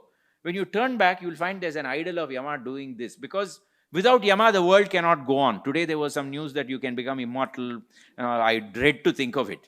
But the point is that here, Yama Nigrahata Parungo, then they'll say, Tirumbi Yama Anugrahata Parungo. So in this Shankaram Abhirami Manoharam, Bhayankara Ghora Rupa Dhara Yama Nigraha Anugraham. He has brought both the phrases into the same stock phrase the priest must have been using for centuries. Is exactly what he has thrown into he's left it in the composition. Bhayankara Ghora Rupa Dhara Yama Nigraha Anugraham. So you know what is happening. Then he comes to Kumbakonam. He's going to various places. Finally, he is invited to Tanjavur, where very clear this. He came to Tanjavur to teach 4 very talented children music. These were the grandsons of Gangamuthu Nattuvanar. They were Vadivelu, starting with Ponnaya, Chinnaya, Shivanandam, and Vadivelu. Now, very interestingly, Subbarama Dikshitar only puts 2 people, Ponnaya and Vadivelu, as the disciples of Dikshitar. He doesn't mention Chinnaya and Shivanandam. Sharfoji was the ruler at that time of Tanjavur. These were very young children, and they were brought under the tutelage of Muthuswami Dikshitar. They became his disciples, and Dikshitar very clearly stayed in Tanjavur for a longish period of time, or he was coming and going from Tiruvarur. His father passes away in 1805, and after that, Dikshitar probably moves with his brothers and his wives to Tanjavur. Here, he embarks on a very unique scheme. Dikshitar followed, we all know about the Melakarta scheme, the mother ragas, the 72 parent ragas from which all the children ragas are supposed to have come. Now, these have straight scales, Sarigama Padanisa, Sanidapa Magarisa. All 7 notes have to be in linear order of ascent and descent. But clearly, there was a parallel structure called the Raganga Raga scheme, where you didn't have to have the notes in linear order of ascent and descent. It was enough if they existed, all 7 of them, in some point or the other in the ascent and the descent. So this was known as the Raganga Raga scale. Very clearly, Dikshitar used that scale, that system, because his compositions reflect those Raga Mudras, Kanakambari, Penadyuti, and that is how it comes down. Here he embarks on clearly composing 72 songs to establish the structures of those Raganga Ragas. And they were all dedicated to temples in and around Tanjavur. 3 are not there with us. Duni Binashajam, Ramapriya, and Chamaram. These 3 are not there with us. The others exist. And we know when the final 72nd raga comes, Rasamanjari, which is Rasika Priya today, in that he says, Dvisaptati Raganga Raga Modini. He tells that the goddess delights in the 72 Raganga Ragas. So he began with Kanakambari, he ends with Rasika Priya and Rasamanjari, and he says, Dvisaptati, he finished his scheme. Now, the 3 songs that are missing, we don't know what happened to them. But the boys, those 4 of them, they compose 9 compositions in which they praise Dikshitar. And they use exactly all the elements of Dikshitar Kritis in their those 9 compositions. One line praising Guru Guha. They don't mention Muthuswami Dikshitar. They talk about Guru Guha Swami Ki Ne Dasudaiti, etc., etc.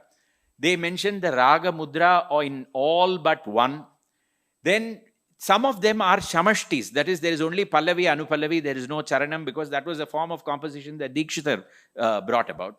They include Madhyamakala compositions because they, that is, packing more words into the same talas pattern to give variety into the composition. And where Madhyamakala is not there, they use Chittaswara. So everything that Dikshitar used, they use in those 9 compositions.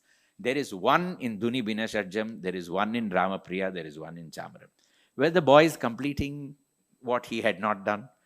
Once again, a question in my mind. It's not a fact. I'm just saying that Dikshitar must have rejoiced in having such 4 great talented students. But by 1832, these 4 talented students fall out with Sharfoji. There is some difference of opinion and they leave for Travancore and Mysore and other places. Dikshitar clearly did not have to continue staying in Tanjavur. By this time, he has traveled to Mannargudi, Vaduvur and all that. His brothers leave him at this point. They decide that they will go and seek their fortunes elsewhere. And sometime during this period, Dikshitar gets to know that his middle brother Chinnaswamy has passed away. He becomes very disturbed and he decides to go in search of the one surviving brother, Baluswamy. So the Tiruvarur Tanjavur establishment is wound up, and then they arrive in Trichy, where Ranganayakam on Ranganatha Swami, Sri Bhargavi in Mangala Kaisiki, Sri Matrubhutam on, in Kannada on Thayumanava Swami, and Jambupate Mampahi, what a composition in Yamuna Kalyani. And this Panchabhuta Kritis, he makes sure that every element of that, every aspect of that particular element is brought into the song. So Jambupate Mampahi Nijananda Amrita Bodham Dehi. So this is the Lord as water, so Amrita. Then Ambujasanadi Sakala Deva Namana. Brahma is coming out of a lotus which is in water. Tumburu Nuta Hridaya Tapopashamana. Tumburu is worshipping you and you destroy the heat of the heart. What destroys heat? It is water. Ambudi, Ganga, Kaveri, Yamuna, Kambukanti, Akilandeshwari Ramana. Ambudi is Sindhu, Ganga, Kaveri, Yamuna. Kambukanti, Akilandeshwari. Akilandeshwari with the voice, with the throat like a conch. Where does the conch come from? Water. Every aspect of this composition deals only with water. And then there is Sri Mata Shiva Vamanke, which is on the goddess, where he talks about the Sri Chakra on her earrings. And then he sets out finally to, en route, he comes to 3 temples, which are Kurikarai, Tiruvarur, and Marakatach, Itiri Ingoi Malai. We don't know if Tiri Ingoi Malai really he composed. But in Kurikarai and Tiruvarur he composed. So you got Neelakantam Bajeham and Pahimam Ratnachala Nayaka and Mukari. Oh, what a composition, what a composition. And then finally he reaches Madurai. And in Madurai, he composes compositions on goddess Meenakshi. Shyamala is supposed to be Meenakshi herself, and she's supposed to be playing a veena for her own satisfaction. And Manikya Vallaki Pani, Maduravani, Varali Veni in Meenakshi, in Mamava Meenakshi. And then Veena Gana Dasha Gamaka Kriye, creating 10 Gamakas in playing the veena in Meenakshi Memudam Dehi. Now, in this temple, when does Meenakshi play the veena? In Adi Masam, when she comes out in procession, she is brought in a palanquin with the veena in her hand. So there is something that our man has seen. He is bringing it in. He is bringing a philosophical angle to it. He is bringing a very regular routine observance into it. All this. And in Madurai, he gets to know that Baluswami has gone further south. This is Aragar Kovil and this is Meenakshi, of course. Now from here, he sets out in search of his brother. When he comes to Sattur, he gets to know that there is a musician who had come here and he was performing on a new instrument called the fiddle. Dikshitar immediately realizes it cannot be anybody else other than his brother. The reason is, remember, they were brought up near Fort St. George. They had been exposed to Western instruments. When they came to Tanjavur, Sharfoji had a Western orchestra and the violin had been imported. Somewhere between Madras and Tanjavur, Baluswami had become an expert on the violin. Dikshitar himself had taken Western notes and set Sanskrit words to them. So, God save the gracious queen, God save the noble queen, God save the queen. Santatam pahimam sangita shyamale sarvadhare janani sarvadhare. These were all Rama Janardhana Ravana Mardana. Compositions like this had all been created by Dikshitar as Notuswarams. So he knew that only one man could have gone around with a fiddle, and that was his brother Baluswami. So he asks people in Sattur as to where is this man. He says, don't you know, this man went with a disciple called Hari to Rameshwaram, where the Raja of Etayapuram had come, and he was so enamored by his music that he took him away with him to Etayapuram, and his marriage is going to be celebrated, that musician's marriage. We are all going there to attend. Now Dikshitar is delighted, and he then sets out along with them. On the way, they come to a place which is so parched and the heat is so much that it is unbearable. Dikshitar creates a raga called Amrita Varshini and creates the song Ananda Amrita Karshini. His father had created the Hamsadvani raga. The son was going to create this one.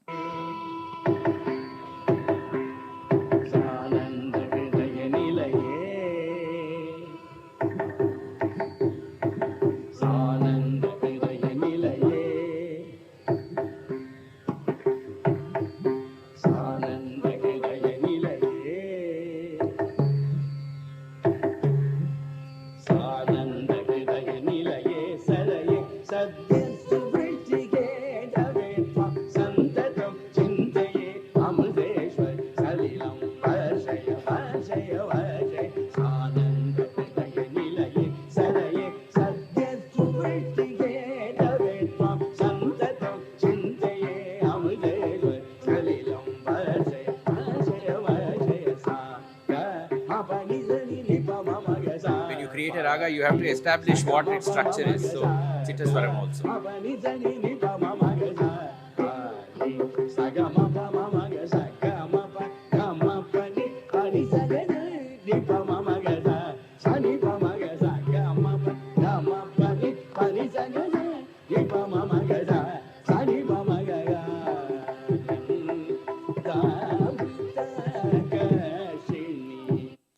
It rained, and several other musicians have tried it with little success. Not everybody can be Dikshitar, obviously.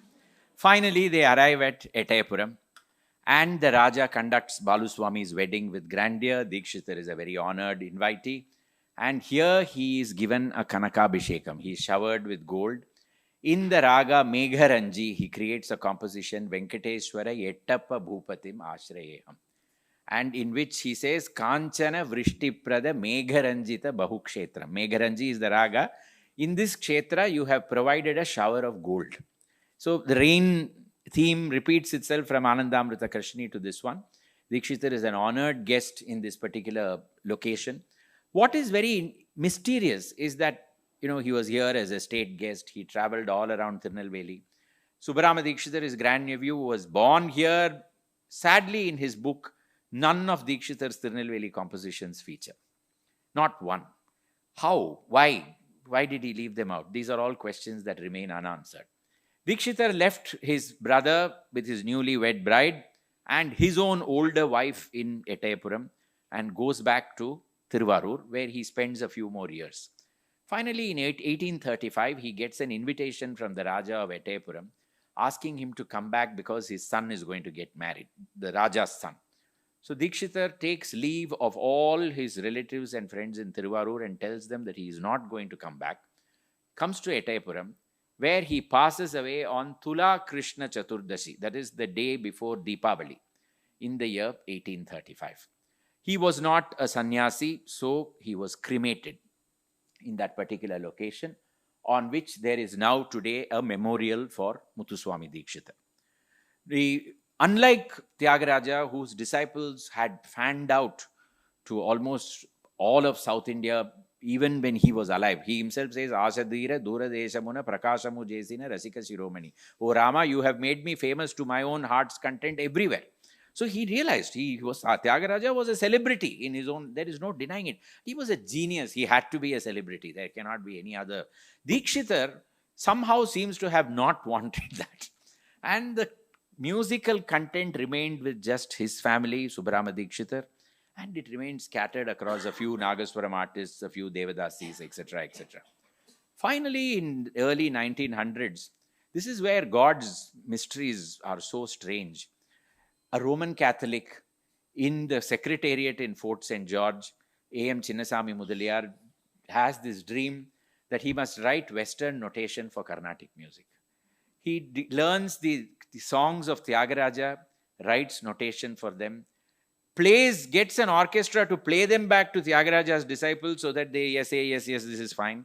He starts bringing out a magazine called Oriental Music in European Notation. And he then decides that he must get Dikshitar's, he hears about Dikshitar. He has no support for Oriental Carnatic music. Everything has to be free. So Oriental music in European notation is draining him. He's becoming poorer and poorer and poorer. He's becoming bankrupt. At this time, he makes an appeal in the Hindu, saying that I wish somebody would take an effort to document the Dikshitar Kritis. Subbarama Dikshitar gets to know about it and writes to the Hindu in reply. Then, at Chinnasamy Mudaliar's invitation, Subbarama Dikshitar arrives in Madras. This is where India is such a wonderful country. A Roman Catholic with an Orthodox Dikshitar. They meet up in a Muslim-dominated area called Mir Sahib Pet in Madras. And that is where the exchange of Dikshitar Kritis happens. And Subbarama Dikshitar says, he was my greatest disciple, Chinnasamy Mudaliar. And Chinnasamy Mudaliar by then is growing blind. His wife is dead. He's suffering from a diabetic carbuncle. He goes to Etayapuram for the coronation of the next Raja. And he tells him, you have to get Dikshitar to write everything that he knows about music. Raja is very happy. He sets up a press called the Vidya Vilasini Press. And he asks Subbarama Dikshitar to start writing.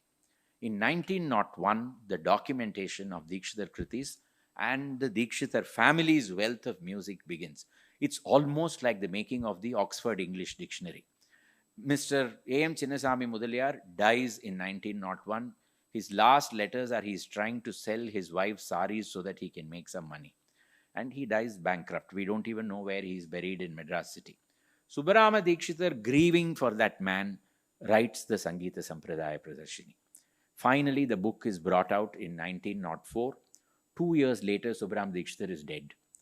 Imagine if he had died during the production of the book. We wouldn't have had the Dikshitar Kritis that we have today. And that, on that slender thread, God fulfilled himself in many ways. Dikshitar was a spiritual man. I believe that God wanted Dikshitar's Kritis to survive. And he wanted humankind to rejoice in them. He didn't want that treasure to be lost. So this miracle was worked. Multiple religions came together, created the Sangeeta Sampradaya Pradarshini. And today we have Dikshitar Kritis to rejoice and enjoy. The only payback that we can give is gratitude. There is nothing beyond that. Thank you so much for your time. Thanks a lot.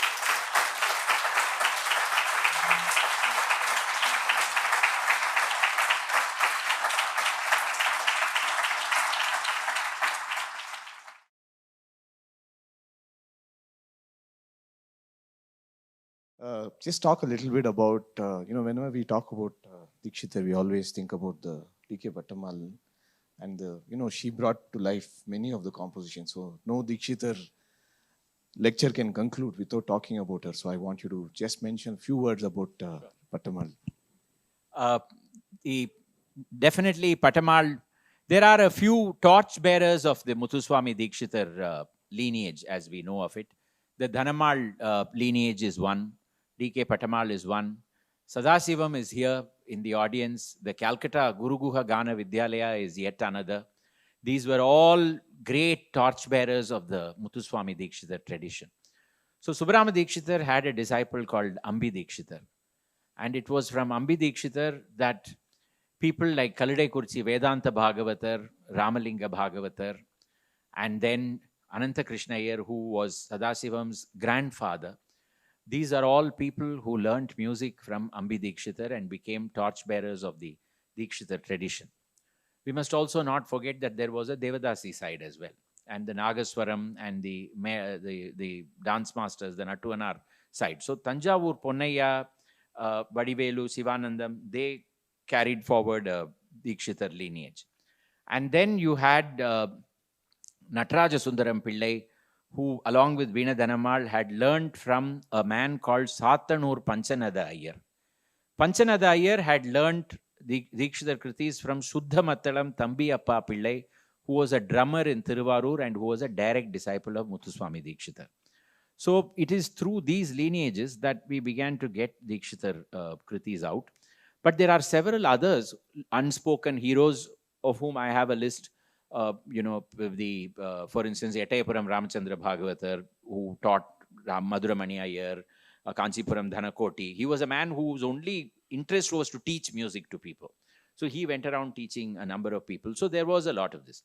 Now, Ambi Dikshitar himself was brought to Madras by Ananta Krishna Iyer, T.L. Venkatarama Iyer, and others. And he was living in Madras. At this time, there is this young girl who has participated. Her father is an Orthodox Dikshitar in Kanchipuram, and she has gone to school and participated in some competition and wins a medal. And next day, her photo is in the Swadesa Mitran. The family laments as though somebody is dead because the daughter's photo has come in the paper. Who will now marry the 6 aunts who are waiting in line? Today, we'll do anything to get our photos into the paper. In those days, they didn't want it.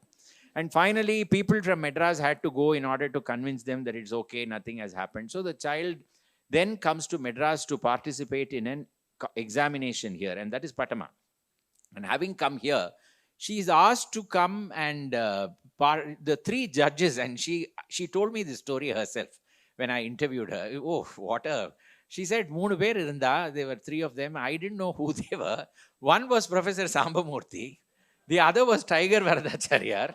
And the third was Ambi Dikshitar. And she is asked, what will you sing? So apparently she said, I will sing Bala Gopala, or was it Subramanyaya Namaste, I think. She said Subramanyaya Namaste. And I believe Ambi Dikshitar, or the man who will turn out to be Ambi Dikshitar later, he, I believe, said, Ade Appa, Padu. And so when she sang, she was, of course, awarded the prize. But he comes out and tells Patamal's father, don't go back to Kanchipuram, stay here, and I will teach some songs to her. So he teaches her Kanchadala Yatakshi, Bala Gopala, and Chetashri Balakrishnam. No. Kanchadala Yatakshi, Bala Gopala, and one more composition. I've forgotten. I think Chetashri Balakrishnam. That's right.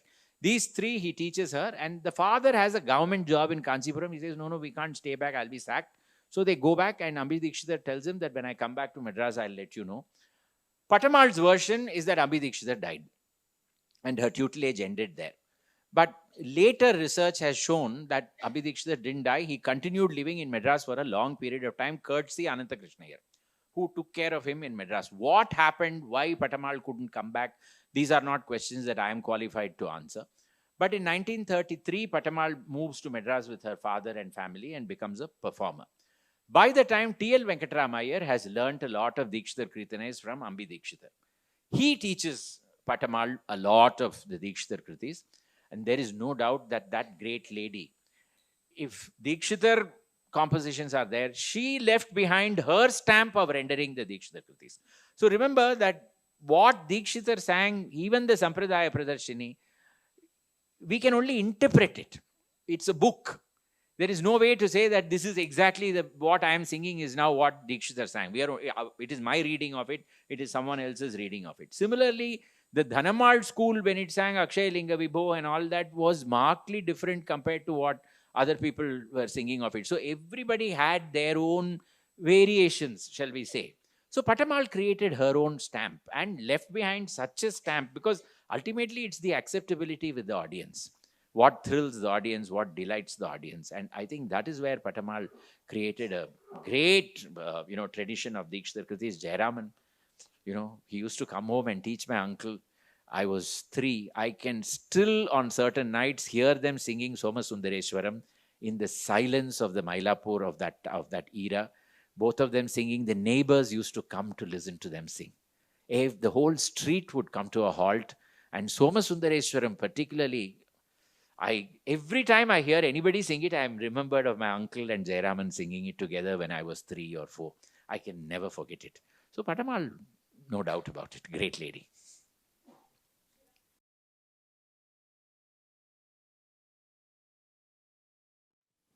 Yeah, Namaskaram Sriram. It makes us think more. And so many questions keep coming. I cannot obviously ask all those questions. But I will ask just a couple of questions. Only one question? Okay. I think you learned the art from Sriram. Yeah. Because he used to say in Music Academy, only one question. Okay, I will ask only one question. Till recently, I have been thinking it is Muthuswami Dikshitar. But when I read T.K. Govindarau's book, it says Muthuswami Dikshitar. So which is correct, Muthuswami or Muthuswami? No idea. Because as you know, in Telugu, I don't read Telugu, but Dr. Raghavan has always used Muthuswami only, M-U-D-D. But there is an equal parallel tradition which has used Muthuswami. And because Dikshitar himself does not say Muddu Kumara Jananim, he says Muthu Kumara Jananim only. So perhaps Muthuswami is not wrong. Muthuswami also may not be wrong. Yes, please. Sir, namaste, sir. Namaste. I had one question. There are some compositions, for example, Akhilandeshwari and Gajananayutam in Chakravaka. There are some opinions that these are not authentic compositions of Dikshitar. Yeah. Would you like to show some light on that, sir? The grammatic, as I mentioned, the prosody and the alliteration sometimes throws up very clearly fake compositions, and you cannot believe that a man who placed such importance on that could have composed compositions with inferior alliteration and prosody. I am unfortunately not a musician to comment on the musical aspects, but somebody like R.K. Sriram Kumar and all that, they have very strong views on the musical structure of some of these compositions, which, for instance, Akhilandeshwari, because of its strong variance from Chetashri Balakrishna. That is one reason why it is not considered to be an authentic composition. I think Patamal also in an interview has mentioned that it is not so, but that is a story into which I will not go into today. Yes, the prosody and the alliteration definitely shows up compositions which are inferior. But the musical structure, I am not qualified to comment. There are people who have been able to identify that also. But over a period of time, by just calling it Dikshitar Kritis, many of them have acquired a polish. Akhilandeshwari, when you sing it in the sanctum in Tiruvaneka, it still does something to you. It may not be a Dikshitar Kriti, but it's a wonderful composition. Sriram sir, thank you for an erudite presentation. You already listed a lot of unanswered questions in your mind. If you were to meet Muthuswami Dikshitar today, what will be 3 top questions that you will ask him? I have not thought about that, but I can tell you that I have long ago listed, as and when, at the age of 100 or whatever, when I finally, I know the order in which I want to meet people. The first is my grandmother. Second is ML Vasanta Kumari, and then we'll go and meet Dikshitar. This is my order of meeting. This I have made up my mind long ago. So there, I have not yet formulated the questions, but I still have 49 years to create the questions. நமஸ்காரம் sir, ரொம்ப thanks, ரொம்ப interactive presentation, ரொம்ப நல்லா இருந்தது. இப்போ நாங்கள் decay கோவிந்தராவோட books தானே நோட்டேட் பண்ணியிருக்கிறது ரெஃபரன்ஸ் புக்காக வச்சுருக்கோம் இல்லையா தீக்ஷிதர் கிருத்தீஸ்க்கு. அது பற்றி எந்த at what period of time was it notated and அதில் I don't know, but I know that the books were published sometime in 2001, 2002, at that time frame, because I was writing for Sangeetam.com, and that is when these books started coming out. Of course, he would have had he was a great musician, so he must have picked up the compositions from his guru, Musri Subramanya Iyer, from other places. And it was not just Dikshitar, he did Shama Shastri, Tyagaraja, Swati Tirunal, he did a lot. So I guess, but they all came out in the 2000s, that I remember very well. Sir, namaste. You didn't mention anything about Dikshitar's travel to Guruvayur or any of I don't believe he did. Is there any... No. I don't believe he traveled anywhere to Kerala. Because the particular song which we Sri Krishnam Bhaja, yes, and then there is one on Padmanabha Swami, there is one on, there is a Shweta Ganapatim or Rakta Ganapatim. I don't think those are authentic compositions at all, because I follow the biography that Subbarama Dikshitar has written in 1.5 pages in his Sangeeta Sampradaya Pradarshini. What he mentions is all that I mentioned in my biographic account of Dikshitar. So when these compositions have not come, when he doesn't mention these locations, I don't accept that. Similarly, there is a theory that Dikshitar learned Hindustani music in Varanasi. There is also a story that the veena of Dikshitar came out of the Ganga river. S. Rajam, whom I had the privilege to move with very closely, he used to say, "Eppadi sir thannila veena irundirukka mudiyum." So I leave it with that, at that. And this Varanasi learning Hindustani music is a very modern, it suddenly came about in the 60s. Prior to that, this never was spoken of. Suddenly, Raghavan, T.L. Venkatramaiah, they began to write, as is well-known, Muthuswami Dikshitar learned Hindustani music when he was in Varanasi. What we don't realize is that all those ragas, so-called Hindustani ragas, existed in Tanjavur even prior to Dikshitar. Shahaji composed in them. Ramaswamy Dikshitar himself composed in them. So did Dikshitar have to go to Varanasi to learn those ragas? Not so. So I don't accept that he traveled to Guruvayur. Similarly, I don't accept, I'll leave it at that. That's my interpretation. So I wouldn't want to get into a controversy on that one. I will not say it is the answer. Thank you, sir. Yes, Sona. Why this? So we normally speak of the Trinity as one unit, but of course there were 3 different people who were composers in their own right. Is there any evidence of the 3 of them meeting, cultural exchange, creative exchange, Good question. influence? Fabulous question, and one that I should have answered in the presentation. And Fabulous just question. one more about the photograph you showed where you spoke about Varanasi. there was a priest in the temple, and Yeah, I know. so just an explanation. Thank you of so that. much. So both these questions are wonderful questions. So the first one is, did Tyagaraja, Dikshitar and Shama Shastri ever meet? So Tyagaraja and Shama Shastri very clearly knew each other because Subbaraya Shastri, the son of Shama Shastri, became a disciple of Tyagaraja. Dikshitar and Shama Shastri definitely met because there is a Sri Ranjani Varnam of Ramaswami Dikshitar that was left incomplete. And it's finished with one Charanam by Shama Shastri, one by Muthuswami Dikshitar, and one by Chinnaswami Dikshitar. So very clearly they knew of each other. And they lived on the same street in Tanjavur for a significant period of time. They would have clearly known of each other. But did Tyagaraja meet Dikshitar? We don't know. Subbarama Dikshitar, in one, not in the Pradarshini, but in another book, says that Tyagaraja knew of Muthuswami Dikshitar, but he does not say he met him. Today we say that Mama Patavirama was composed in the presence of Tyagaraja, but that is there. The photograph, it's a real mistake on my part, I should have mentioned it. In 1975, when the Music Academy celebrated the bicentenary of Dikshitar, they brought the Veena of Dikshitar to the Music Academy. And that gentleman whom you see there is the son of Ambi Dikshitar.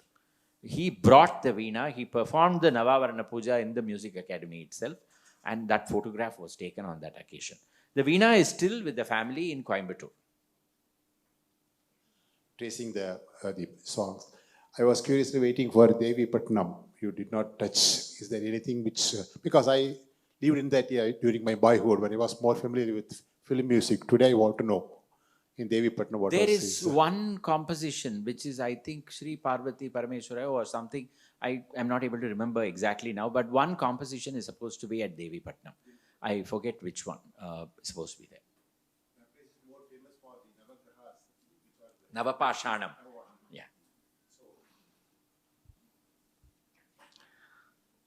Thank you. Yeah. I think he deserves a big round of applause.